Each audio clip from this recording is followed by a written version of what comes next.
এই সাবজেক্টের কিছু ম্যাথ করব। এটা হচ্ছে আমাদের যে মূলধন বাজেটিং এর ম্যাথ আমরা শুরু করেছিলাম, সেই মূলধন বাজেটিং এর সময় পরিশোধ পদ্ধতির ম্যাথ। আগেও আমরা একটা সময় পরিশোধ পদ্ধতির অঙ্ক করেছি, এটাও আমাদের সময় পরিশোধ পদ্ধতির অঙ্ক। কিন্তু আমরা আগের যে অঙ্কটা করেছি ওখানে নগদ আন্তঃপ্রবাহ প্রদত্ত ছিল, কিন্তু এই প্রশ্নটার মধ্যে আমাদের নগদ আন্তঃপ্রবাহ দেওয়া নেই। আমরা জানি সময় পরিশোধ পদ্ধতির কাজ করতে গেলে অবশ্যই আমাদের নগদ আন্তঃপ্রবাহটা লাগবে, তাহলে নগদ আন্তঃপ্রবাহ বের করে নিতে হবে। এই হচ্ছে আমাদের প্রশ্নটা আমি আগে তুলে রেখেছি সময় বাঁচানোর জন্য। দেখো এখানে আমাদের দুইটা প্রকল্পের কথা বলা আছে, প্রকল্প এ, প্রকল্প বি। এই প্রকল্প এ এবং প্রকল্প বি দুইটা প্রকল্পে 60,000 টাকা বিনিয়োগ করা হয়। দুইটা প্রকল্পে সেম 60,000 টাকা বিনিয়োগ করা হয়।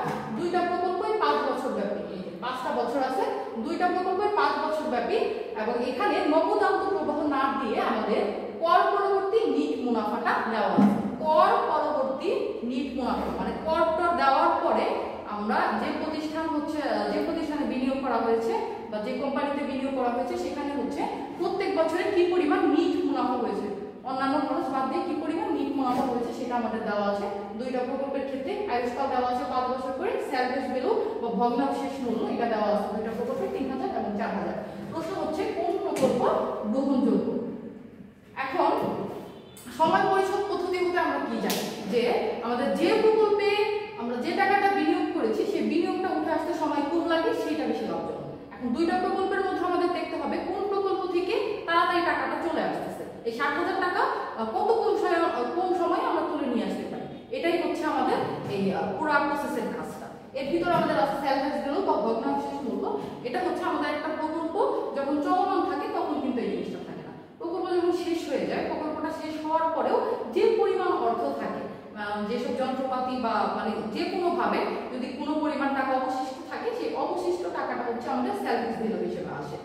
এখন আমাদের এই অঙ্কগুলো করার জন্য অবশ্যই দেখো একটা কোড কাটছি, এটা হচ্ছে বছর কর পরবর্তী নিট মুনাফা অবচয়।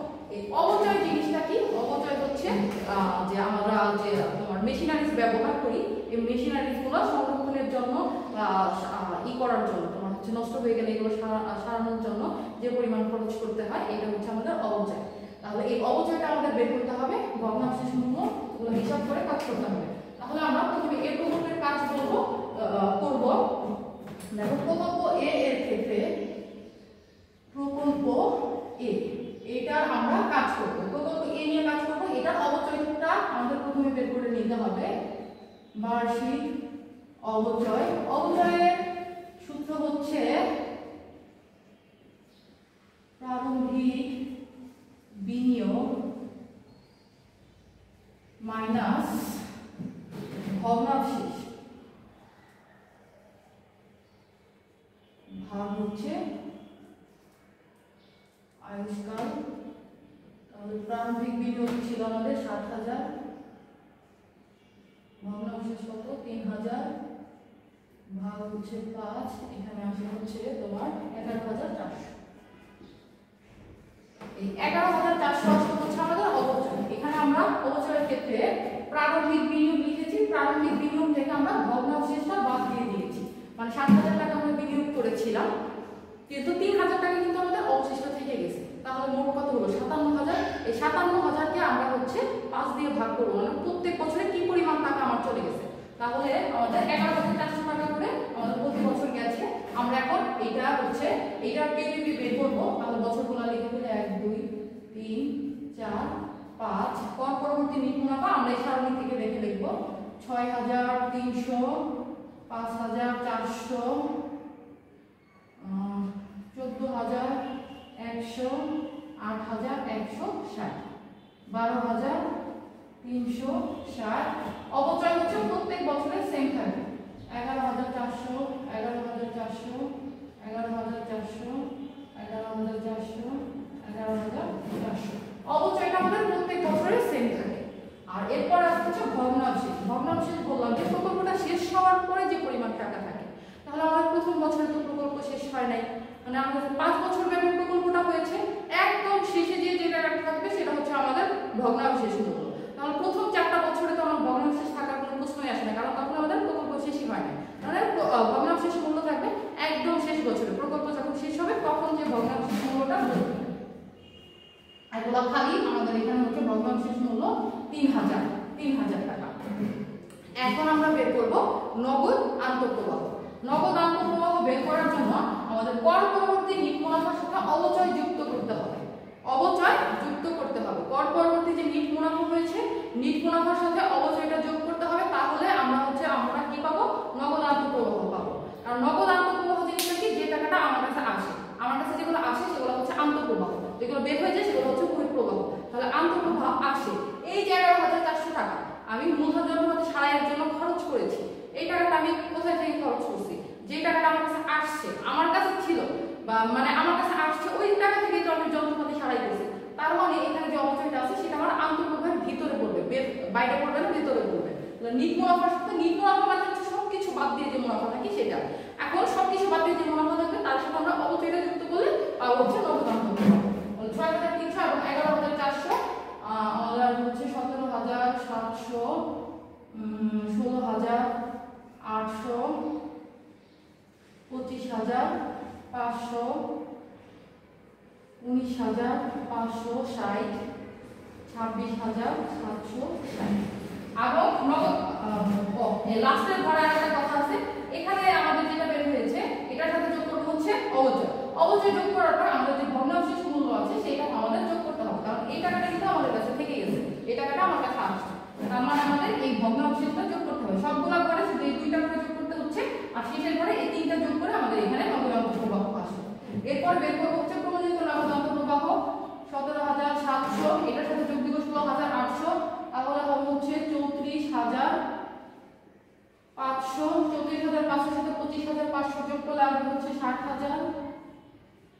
এরপরে হচ্ছে 89,560,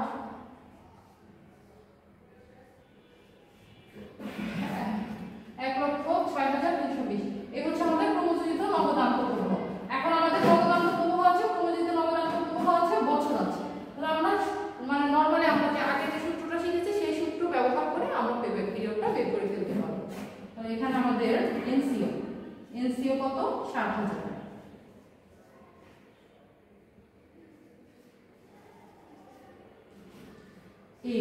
এ হচ্ছে এই প্রমোচিত নগদ আন্তঃপ্রবাহ দেখতে হবে 60,000 কাছে আছে কোন বছর এসেছে। এটা সরাসরি বলা যায় 60,000। এই 60,000টা হচ্ছে 60,000 সব থেকে কাছাকাছি, এটা হচ্ছে 3 নম্বর বছরে আছে। আর সি হচ্ছে 60,000, আর ডি হচ্ছে এ বছরের পরবর্তী বছর তার নগদ আন্তঃপ্রবাহ 19,560। এই সবগুলো বানানো সূত্রে বসাবো, সূত্রে বসালে আমাদের পেব্যাক পিরিয়ডটা বের হয়ে যাবে।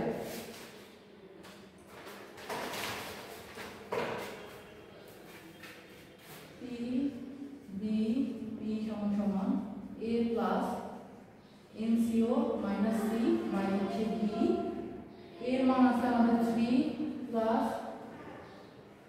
60,000 মাইনাস 60,000 আর D হচ্ছে 19,500। এটার आंसर হবে 3 বছর। এখন এটার आंसर হচ্ছে 3 বছর, মানে এই প্রকল্পের ক্ষেত্রে 3 বছরে আমাদের হচ্ছে এই পুরো 60,000 টাকা চলে আসবে। এই প্রকল্পের আমরা হচ্ছে কি বের করলাম? সময় পরিশোধ কাল বের করলাম, যে কত সময় আমাদের টাকাটা উঠে আসবে এটা আমরা বের করলাম। এখন সেম প্রসেসে আমাদের বি প্রকল্পের কাজটা করতে হবে। বি প্রকল্পের ক্ষেত্রে আমাদের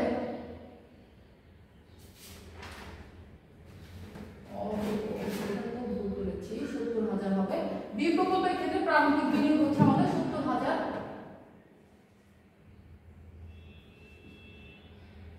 আর এখানে হচ্ছে 4,000। आंसर হচ্ছে 13,200,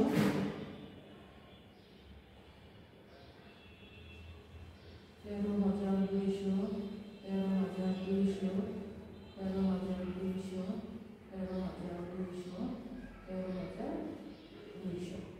এই সবগুলো মান চেঞ্জ হবে। 12,000, 13,000, 14,000, 11,000,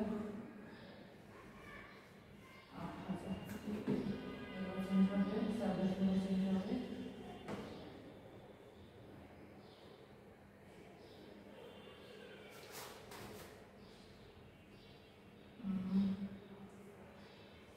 25,200 25,200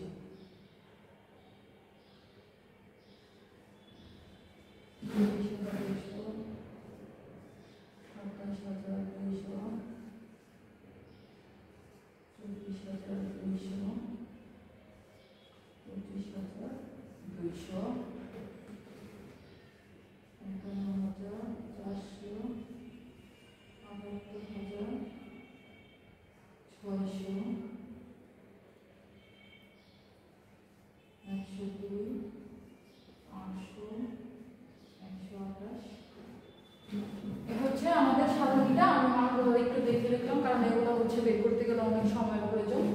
তো আমাদের হচ্ছে এগুলোর ভিতরে এনসিও মানে সব কিছু চেঞ্জ হবে। তাহলে বি প্রকল্পের ক্ষেত্রে আমাদের এনসিও হচ্ছে 70,000 টাকা। এ হচ্ছে 70,000-এর কাছাকাছি কোন বছরে আসবে? দেখো আমাদের এখানে একটা মান আছে হচ্ছে 51,400 আর একটা মান আছে 78,600। 78,600 এটা কিন্তু 70,000-এর কাছাকাছি। 51,000 থেকে 78,000 এই মানে 70 থেকে 78 এটার মধ্যে ডিফারেন্স যত, 51 থেকে 70 এটার মধ্যে ডিফারেন্স সব থেকে বেশি। তো ডিফারেন্স বেশি হওয়া সত্ত্বেও আমাদের মানে 70 এর কমের মানটা নিতে হবে, 51,400 এই মানটা নিতে হবে। এই মানটা যদি নেই তাহলে আমরা দেখা যাচ্ছে যে আমরা দ্বিতীয় বছরের মানটা এখানে নিব। এই হচ্ছে দ্বিতীয় বছর, সি হচ্ছে 51,400, ডি হচ্ছে তারপরের বছরে নগদান প্রবাহ 27,200।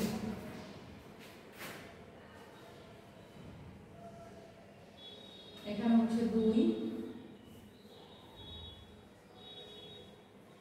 70,000 মাইনাস 51,400 ভাগ 27,200, অ্যান্সার হচ্ছে 2.68 বছর। আগের প্রকল্প আমরা এ প্রকল্প যখন করেছি তখন আমাদের সবাই লেগেছে 3 বছর, যখন বি প্রকল্প করলাম 3 বছরের থেকে কম সময় না, 2.68 বছর, 3 বছরের থেকে তো কম। তাহলে দুইটা প্রকল্পের মধ্যে তুলনা করে দেখা যায় আমার বি প্রকল্পে সময় কম লেগেছে। যেহেতু সময় কম লেগেছে সুতরাং বি প্রকল্প আমাদের জন্য লাভজনক হবে বা গ্রহণযোগ্য হবে।